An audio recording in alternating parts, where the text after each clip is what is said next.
রাজনীতি করে আসছি। এখন সেই স্বাভাবিক কাজে যদি কেউ বাধা প্রদান করে, সেটা বাধা প্রদান, কিন্তু সেই বাধা আমরা মানব না যতক্ষণ পর্যন্ত আমাদের অস্তিত্ব আছে। যারা একটা ধোঁয়াশা চলছে, কি হবে, কতদিন আমার ভোট হবে কি না, কতদিন নাগাদ হবে, এগুলো নানা রাজনৈতিক দলের মধ্যে অনেক শঙ্কা নিয়েই কিন্তু বর্তমান সময়টা চলছে।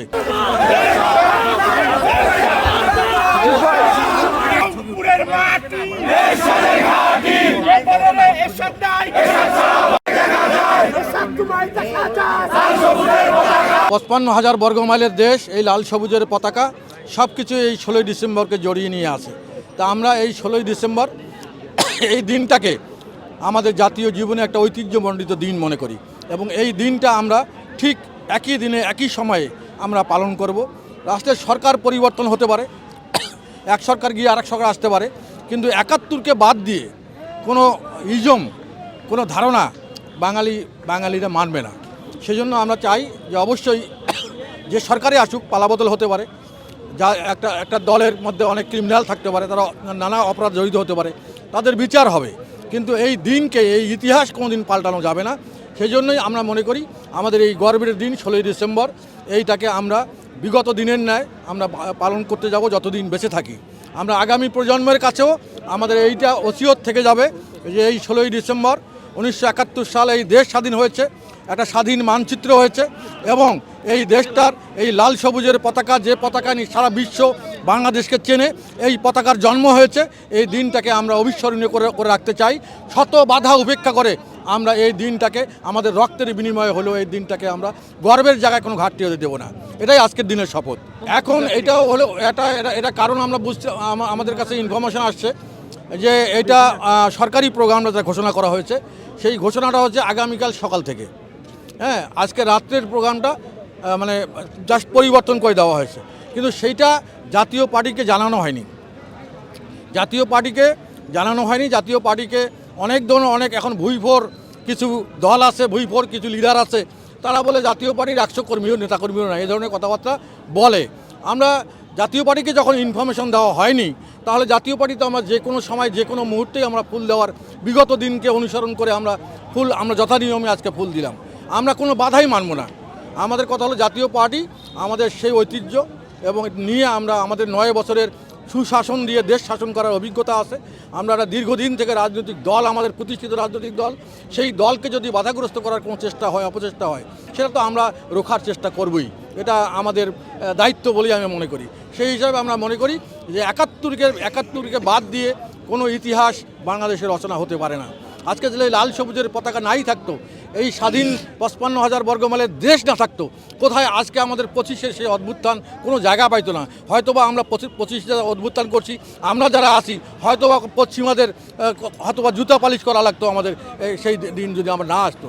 সেই জন্য আমরা মনে করি প্রথম 71, তারপরে আসতে পারে অনেক ইতিহাস, অনেক পট পরিবর্তন আসতে পারে, সেটাকেও আমরা সাধুবাদ জানাই। সেজন্য আমরা মনে করি 71টাকে বিলীন করে দিয়ে কোনো ইতিহাস রচনা হোক, এটা আমরা জাতীয় পার্টি চায় না। আমাদের সাফ কথা, আমরা গণতন্ত্রের জন্য যুদ্ধ হয়েছে, এই বৈষম্যের বিরুদ্ধে এই ইস্যুগুলোকে, কিন্তু আমাদের স্বাধীনতার যে যুদ্ধ, সেই যুদ্ধের মধ্যে আমাদের এই ইস্যুগুলো আছে। পরবর্তী সময় যদি কেউ এই ইস্যুগুলোকে প্রাধান্য না দিয়ে নৈরাজ্যের সৃষ্টি করে, তার দায়বদ্ধতা তাদের। কিন্তু আমরা একটা শান্তিপ্রিয় রাজনৈতিক দল, আমরা ধারাবাহিকভাবে আমরা এই দেশের স্বাধীন সার্বভৌমত্ব, আইন সব কিছু মেনেই আমরা রাজনীতি করে আসছি। এখন সেই স্বাভাবিক কাজে যদি কেউ বাধা প্রদান করে, সেটা বাধা প্রদান, কিন্তু সেই বাধা আমরা মানব না যতক্ষণ পর্যন্ত আমাদের অস্তিত্ব আছে।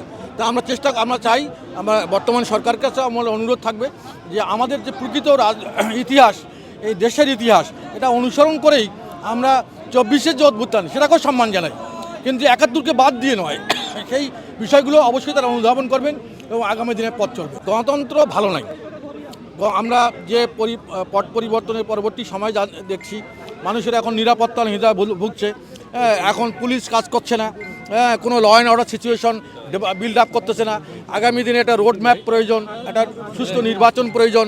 সেই নির্বাচন করতে গেলে আমাদের যেটা প্রয়োজন, যে আইন শৃঙ্খলা বাহিনীকে সক্রিয় করা, নির্বাচন কমিশনকে ঢেলে সাজা, জনপ্রশাসন মিনিস্ট্রিকে ঢেলে সাজা, আমাদের বিচার বিভাগকে করা, এগুলা কিন্তু এখন পর্যন্ত আমরা পূর্ণাঙ্গ রূপ পাইনি। যার কারণে একটা আনসার্টেন, যারা একটা ধোঁয়াশা চলছে কি হবে, কতদিন আমার ভোট হবে কি না, কতদিন নাগাদ হবে, এগুলো নানা রাজনৈতিক দলের মধ্যে অনেক শঙ্কা নিয়ে কিন্তু বর্তমান সময়টা চলছে। প্রথম দরকার আমাদের নিরাপত্তার ব্যবস্থা করা। এটাকে আমি নির্বাচন কদিন পরে হোক আগে হোক সেটা ভিন্ন ব্যাপার, কিন্তু মানুষের জানমালের নিরাপত্তা দেওয়া সরকারের দায়িত্ব, সেই কাজটা সরকার করতে কিন্তু ব্যর্থ হয়েছে আমি মনে করি। এবং পরবর্তী সময়ে যে কাজগুলো, দ্রব্যমূল্যের ঊর্ধ্বগতি, লাগাম ছাড়া দুর্নীতি, আজকে বাজারের মূল্য বাড়তেছে, সাধারণ নিম্ন আয়ের মানুষেরা আজকে নাভিশ্বাস, আজকে সেই কথাগুলো কিন্তু ওই জায়গায় যাওয়ার মতো অবস্থা, তারা কিন্তু এই কথা এটা বুঝতেছে কতটুকু আমি জানি না। সে আমার মনে হয় যে এটা যতক্ষণ পর্যন্ত আসে নাই দেশে একটা মানে স্টেবল সিচুয়েশন এখন পর্যন্ত হয়নি। এই বার্তা আমরা এই বাংলাদেশকে একটা দুর্নীতিমুক্ত, একটা বৈষম্য মুক্ত বাংলাদেশ গড়তে চাই। যে ইস্যুকে নিয়ে আমাদের স্বাধীনতা যুদ্ধ হয়েছে সেই যুদ্ধটার বাস্তবায়ন আমরা দেখতে চাই। প্রত্যেকটা মানুষ যেন নাগরিক অধিকার পায়, এই দেশের সকল ক্ষমতার উৎস যে জনগণ, সেটা যেন আমরা প্রকাশ করতে পারি। একটা সুন্দর নির্বাচন যাতে আমরা হয়ে আমাদের নির্বাচিত প্রতিনিধিকে আমরা তৈরি করতে পারি, তারা আমাদের মুখপাত্র হিসাবে তারা পার্লামেন্টে কথা বলে আমাদের এই অভাব, আমাদের দুর্দশার কথা তুলে ধরবে। একটা বন্টনের ইতিহাস রচিত হবে, সমস্ত দলগুলোকে আপনারা একটা ইকুইভ্যালেন্ট চোখে দেখবেন, এটা আমি প্রত্যাশা করি। এখানে কারো কথায় বা কারো উস্কানিতে যদি দলকে ইনক্লুসিভ ইলেকশন থেকে এই সামনের ইলেকশন যদি ইনক্লুসিভ না হয়, তাহলে সেখানে কিন্তু আমাদের মূল যে লক্ষ্য সেটা কিন্তু ব্যাহত হবে। আমি মনে করি সেই দিকে গভর্নমেন্টের দেখা উচিত এবং ডিসিশন নেওয়া উচিত।